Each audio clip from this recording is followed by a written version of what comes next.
Oi, pessoal do sétimo ano, a gente hoje vamos dar continuidade ao assunto que começamos há 2 semanas, né? Que foi a chegada dos portugueses ao Brasil. A gente já viu a primeira parte da aula que falou das expedições, né? A introdução das capitanias hereditárias, e hoje a gente vai continuar começando com o governo geral. Professor, por que foi que decidiram implantar o governo geral no Brasil? Como a gente viu na última aula, a gente sabe que as capitanias hereditárias não prosperaram, não deram certo. Por N motivos, como falta de interesse dos donatários, muitos donatários sabiam onde ficava o Brasil, falta de dinheiro, falta de interesse e assim sucessivamente. Apenas duas prosperaram. Quais, professor? As capitanias que prosperaram? A de Pernambuco e a de São Vicente. A gente viu isso na aula de história, né? Ou de geografia. Mas vamos ver lá o que foi o governo geral. Tá?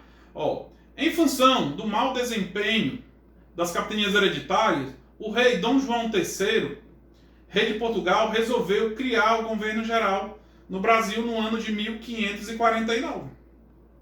Então, esses daí foram os 3 governadores gerais. Ah, professor, também não deu certo? Não, a gente depois vai ver estudar sobre isso aí. Mas vamos ver lá qual foram os 3 governadores gerais que o Brasil teve na época. Primeiro, Tomé de Souza, que governou o Brasil de 1549 a 1553. Segundo, Duarte da Costa, que governou de 1553 a 1558. E Mendes Sá, que governou de 1558 a 1572. Tá? Professor, quais eram as obrigações dos governadores gerais? Quais as mesmas obrigações? Quais era a mesma coisa dos dos que comandavam as capitanias hereditárias, donatários das capitanias hereditárias? As principais obrigações dos governadores gerais no Brasil foram combater o comércio ilegal do pau-brasil. Como assim, professor? Comércio ilegal? Porque outros países, como França, queriam também comercializar o pau-brasil. Mas como a terra era de Portugal tinha esse comércio era ilegal. Tá? Só que poderia comercializar os portugueses. Criar vilas e cidades. Então, os governadores gerais tiveram que criar as vilas e as cidades. Fundar engenhos de cana-de-açúcar, que a gente vai ver em outra aula, mas a maioria aí viu ano passado lá quando fomos para o engenho lá em Redenção. Porque a cana-de-açúcar era o carro-chefe do Brasil na época. Outra, pacificar as relações entre indígenas e portugueses, que os indígenas não aceitavam ser escravizados. Existia muita guerra entre indígenas e portugueses. Tá? Vamos ver lá. O governador geral ele teve que criar cargos para auxiliá-los na administração. Então isso aí tem um esquemazinho do governo geral, como funcionava. Tá? Primeiro, quem foram esses auxiliares?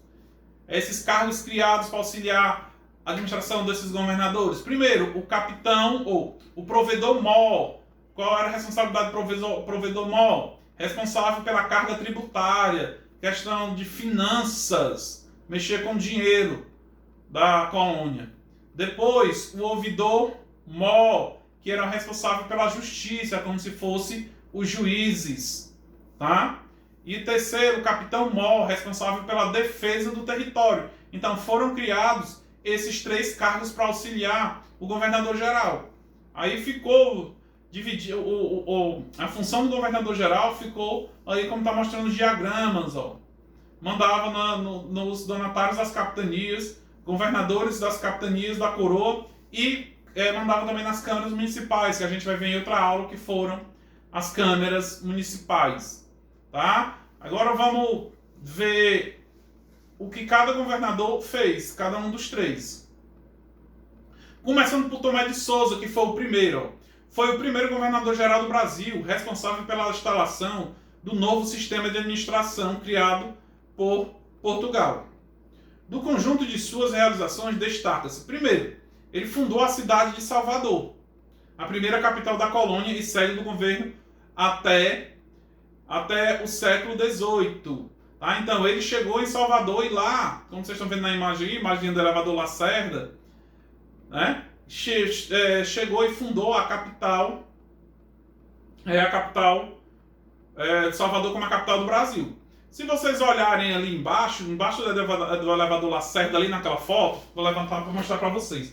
Essa foto aqui é a Baía de Todos os Santos, ó, onde eu tive o prazer de conhecer ano passado. Então, quando Tomé de Souza chegou ao Brasil, ele chegou no dia 31 de outubro, dia de Todos os Santos. E botou o nome dessa baía que tem em Salvador, Baía de Todos os Santos, por causa da data que ele chegou. E até hoje é conhecida, o nome ainda é Baía de Todos os Santos. Tá? Vamos a outra coisa que ele fez. A instalação do primeiro bispado no Brasil.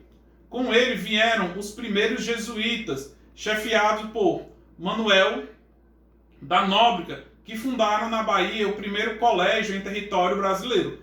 Outra, pessoal, não existia escolas no Brasil. Quem trouxe foram os jesuítas. Tá? Ah, professor, e quem vivia aqui antes deles chegarem em 1549? Primeiro tinha sido só o início da colonização. E os donatários que vieram mandavam seus filhos estudar na Europa. Né? Então, os padres jesuítas foram que trouxeram a escola para o Brasil. Tá? No tocante a que se refere à economia, houve o desenvolvimento da economia açucareira, baseada na mão de obra escrava africana e as instruções das primeiras cabeças, ou a introdução das primeiras cabeças de gado. O que é que acontece? A gente vai estudar, a gente já viu em geografia, mas vamos ver de novo. Em história, que foi a cana-de-açúcar, o desenvolvimento da cana-de-açúcar, mão de obra escrava, e a introdução das cabeças de gado, principalmente no Nordeste. Tá? Então essas foram as principais realizações de Tomé de Souza. Aí veio o segundo governador-geral, Duarte da Costa. Durante seu governo ocorreu vários distúrbios motivados na sua maioria pelos conflitos entre colonos e jesuítas, envolvendo a escravização de indígenas. Que conflitos foi esse, pessoal? Os padres jesuítas, quando eles vieram para o Brasil, eles foram catequizar os índios. O que é catequizar? É ensinar a religião católica. Mas esses padres jesuítas que catequizavam os índios eram contra a escravização dos índios. E tinha um confronto entre os jesuítas e os colonos que queriam escravizar os indígenas. E eles não deixavam. Tá? Os colonos tinham apoio de Alves da Costa, filho do governador, que por sua vez entrara em conflito com o bispo Dom Pedro Fernandes Sardinha. Sua gestão conviveu ainda com a invasão dos franceses ao Rio de Janeiro. Pessoal, além desse conflito, foi nesse período que os franceses invadiram a cidade do Rio de Janeiro e fundaram lá a França Antártica. O que é isso, professor? Foi um território francês dentro do Brasil, dentro da colônia portuguesa. Tá? Eles tomaram a cidade do Rio de Janeiro e fundaram a França Antártica. Né? E esse governador, ele não teve... o Duarte da Costa, ele não teve condições de expulsar os franceses.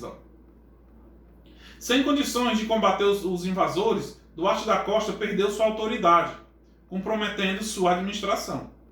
Ainda no seu governo, José de Anchieta e Manuel de Paiva fundaram o Colégio de São Paulo, no Planalto de Piratininga, aí onde deu origem à cidade de São Paulo, pessoal. E essa escola está em pé até hoje, mais uns jesuítas trazendo escolas para o Brasil, dessa vez para a região onde hoje é São Paulo. Esse que vocês estão vendo aí na foto é o Colégio de São Paulo, que está em pé até hoje, desde o século XVI. Tá? E vamos ver o último para a gente encerrar. O que conseguiu expulsar os franceses. Tá? Quem era? Mendes Sá, Mensá. Tá? Tio de Estácio de Sá, aquela universidade lá que tem no centro. Mendes Sá, o terceiro governador-geral, estimulou a lavoura e a exportação e acabou com os conflitos que envolviam os colonos e jesuítas. Qual foi a lavoura que ele estimulou? A da cana-de-açúcar. Tá? E ele conseguiu pôr fim no confronto entre os jesuítas e os colonos. Ó. No seu governo iniciou-se uma longa campanha que resultou na destruição da França Antártica. Lá no Rio de Janeiro, os franceses invadiram, como eu acabei de explicar, ele foi que conseguiu acabar. Como foi que ele acabou? Quando ele teve o apoio dos índios araribóias e do seu sobrinho Estácio de Sá, como eu acabei de falar, que é o nome da universidade. Então, a expulsão dos franceses coincidiu com um acordo entre os índios e Estácio de Sá. Nesse contexto, deu-se a fundação da cidade de São Sebastião do Rio de Janeiro, tá? Que hoje é o Rio de Janeiro, a segunda cidade do Brasil. E a desmontagem da Confederação dos Tamoios. Professor, o que expliquei pra gente foi essa Confederação dos Tamoios? Pessoal, a Confederação dos Tamoios foi quando os índios se juntaram aos franceses para dominar o Rio de Janeiro. E esses tamoios ficaram do lado dos franceses, né? E quando os franceses tomaram o Rio de Janeiro e fundaram a França Antártica, os tamoios ficaram livres, sem as perseguições dos colonos como tem lá em cima. Tá? Aí só através da aliança dos araribóias e de Estácio de Sá conseguiram destruir a Confederação dos Tamoios e expulsaram os franceses e tomaram o Rio de Janeiro de novo. Tá? Então esses foram os 3 governadores gerais que o Brasil teve. Tá? Próxima aula a gente faz uma revisãozinha para nossa prova. Abraço!